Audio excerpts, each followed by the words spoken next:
Mr. President, I rise today in opposition to the nomination of Kathleen Kraninger to be the Director of the Consumer Financial Protection Bureau, or CFPB. This is one of the most important positions in our entire government, a job that is dedicated to protecting consumers from fraudsters, from predatory lending and dangerous financial products that can drive families to bankruptcy. Ms. Kraninger does not have the experience or the values to hold such an important job. In fact, she has fully endorsed this administration's ongoing efforts to systematically dismantle protections for consumers. This time last year, I led over 40 of my colleagues in writing to the President urging him to nominate a professional, bipartisan expert with a proven record of being tough on financial institutions that rip off consumers. Instead, this administration has spent the past year working to gut the CFPB under interim Director Mulvaney. They have frozen data collection of consumer complaints and undermined enforcement tools. They have slow-walked enforcement actions and weakened protections for service members and seniors. They have stripped the Fair Lending Office of enforcement powers and closed the Office of Students and Young Consumers. Ms. Kraninger supports all of these actions, and all of these actions run contrary to the mission and to the purpose of the Consumer Financial Protection Bureau.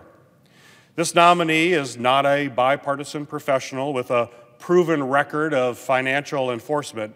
She is a politically driven choice who will dismantle protections for the men and women currently serving in our military and for our veterans, our students and seniors, and all American consumers. Mr. President, I had the honor of serving on the Dodd-Frank Conference Committee, where we finalized the strongest Wall Street reform bill in a generation and created the CFPB. I have spent the past decade defending the CFPB from one attack after another.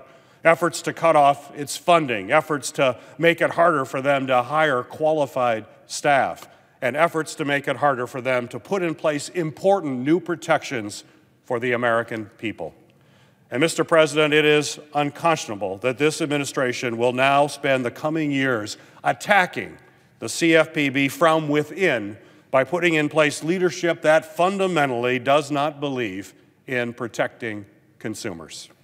We need to hold financial bad actors and special interests accountable, not let them set the CFPB's agenda. My Democratic colleagues and I told the President this a year ago, and I'll say it again. The nation needs a professional, bipartisan expert with a proven record of being tough on financial bad actors to run the CFPB. We must have a director that is focused on the prosperity of all American families and not payday lenders and fraudsters. Ms. Kraninger does not meet this standard, and so I will oppose her nomination, and I urge my colleagues to join me.